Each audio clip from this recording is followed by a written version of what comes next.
Bonjour à toutes et à tous et bienvenue pour cette nouvelle édition dans l'actualité de ce jeudi 17 février. 10 milliards de dirhams qui seront débloqués pour soutenir le secteur agricole au Maroc face à cette vague de sécheresse. Sur instruction royale, le gouvernement élaborera un programme pour venir en aide aux agriculteurs. Assure également dans ce journal les grandes lignes de la nouvelle charte de l'investissement. Elles ont été dévoilées hier lors d'une séance de travail présidée par le souverain, ce qui intervient dans le prolongement des orientations royales contenues dans le discours d'ouverture du Parlement.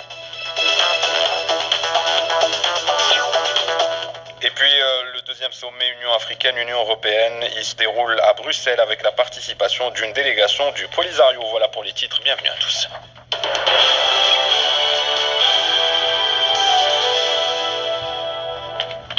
Le Maroc casse la tirelire, 10 milliards de dirhams, c'est le montant qui sera débloqué sous instruction royale pour soutenir le secteur agricole touché de plein fouet par une vague de sécheresse sans précédent depuis une trentaine d'années. Sa Majesté le roi Mohamed VI a ainsi donné ses instructions hier à Bouzneka lors d'une réunion avec le chef du gouvernement Aziz Akhnouch et le ministre de l'Agriculture Mohamed Sadeqi Oumaima Zelzouli. La moyenne nationale des précipitations a atteint à ce jour 75 mm, enregistrant ainsi un déficit de 64% en comparaison avec une saison normale. Cette situation climatique et hydrique impacte négativement le déroulement de la campagne agricole, particulièrement les cultures d'automne et la disponibilité des pâturages. À cette occasion donc, le souverain a souligné la nécessité pour le gouvernement de prendre toutes les mesures d'urgence nécessaires pour faire face à l'impact du déficit des pluies sur le secteur de l'agriculture. Sa Majesté le roi Mohamed VI a donné ses hautes instructions pour que le fonds Hassan II pour le développement économique et social contribue par un montant de 3 milliards de dirhams au programme exceptionnel élaboré par le gouvernement qui nécessitera une enveloppe financière globale estimée à 10 milliards de dirhams. En exécution des hautes orientations royales, le programme exceptionnel élaboré par le gouvernement vise à atténuer les effets du retard des précipitations, à alléger l'impact sur l'activité agricole et à fournir l'aide aux agriculteurs et aux éleveurs concernés. Il s'articule autour de 3 principaux axes. Le premier axe porte sur la protection du capital animal et végétal et la gestion de la rareté des eaux. Le deuxième axe vise l'assurance agricole. Le troisième axe a quant à lui trait à l'allègement des charges financières des agriculteurs et des professionnels. Le financement des opérations d'approvisionnement du marché national en blé et en fourrage, outre le financement des investissements innovants dans le domaine de l'irrigation. Et on enchaîne avec cette autre audience royale à Bouzneka toujours, une séance de travail consacrée à la nouvelle charte de l'investissement. Ces grandes lignes ont été présentées devant le souverain par Mohsin Jazouli, ministre délégué auprès du chef du gouvernement chargé de l'investissement, de la convergence et de l'évaluation des politiques publiques. Ambition affichée, inverser la tendance actuelle où l'investissement privé représente près d'un tiers seulement de l'investissement total au même. Ce projet prévoit ainsi de porter la part de l'investissement privé aux 2/3 de l'investissement total à l'horizon 2035. La nouvelle charte de l'investissement vise aussi la création d'emplois, la promotion d'un développement équitable des territoires et la priorisation des secteurs porteurs pour l'économie nationale. Pour ce faire, un dispositif de soutien principal a été pensé. Il comprend des primes communes en soutien aux investissements en ligne avec les hautes orientations royales, les objectifs du nouveau modèle de développement et les priorités fixées par le gouvernement, une prime territoriale additionnelle visant à encourager l'investissement dans les provinces les moins favorisées, une prime sectorielle additionnelle accordant des incitations en vue de dynamiser les secteurs porteurs.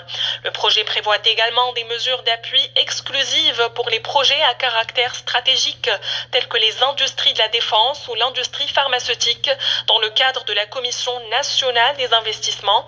Il est également question de mettre en place un dispositif de soutien spécifique destiné aux très petites et moyennes entreprises, en plus d'un dispositif pour le développement des investissements marocains à l'étranger. Le souverain a également insisté sur le relais que devrait prendre le secteur privé national dans ce chantier, en invitant le gouvernement à associer activement les opérateurs privés, dont la CGEM et le GPBM, au processus de mise en œuvre de la charte. Une mise en œuvre, insiste Sa Majesté le Roi, tributaire de la rénovation des dispositifs juridiques et incitatifs pour une implémentation de ce projet en vue, je cite, d'imprimer une nouvelle dynamique à l'investissement privé et de consacrer le royaume comme terre privilégiée d'investissement à l'échelle régionale et internationale. Et justement, l'importance de ce projet de la nouvelle charte de l'investissement, Hassan Louisé, on a parlé avec l'économiste et chercheur en droit des affaires Zahir Badralazza. Conformément aux orientations de Sa Majesté le Roi, le principal objectif de cette nouvelle charte d'investissement demeure l'inversement de la répartition actuelle des investissements entre public et privé pour stimuler l'investissement, ce qui est en parfaite harmonie avec les orientations du nouveau modèle de développement et aussi les tendances actuelles visant la redéfinition du rôle de l'État ou de l'acteur public d'une façon générale et le renforcement de la présence des différents acteurs privés dans les principaux secteurs économiques. Ce qui aura, à mon avis, certainement un effet positif sur le renforcement et la diversification de l'économie nationale et participera sans doute à l'amélioration de la compétitivité des entreprises marocaines au niveau international.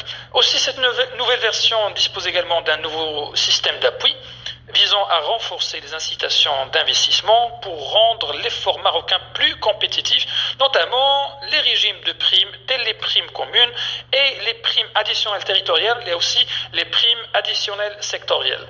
Cette nouvelle charte vise également l'instauration de certains mécanismes qui ont pour objectif l'accompagnement des petites et moyennes entreprises, telles la Commission nationale d'investissement et d'autres mécanismes d'accompagnement des entreprises marocaines au niveau international.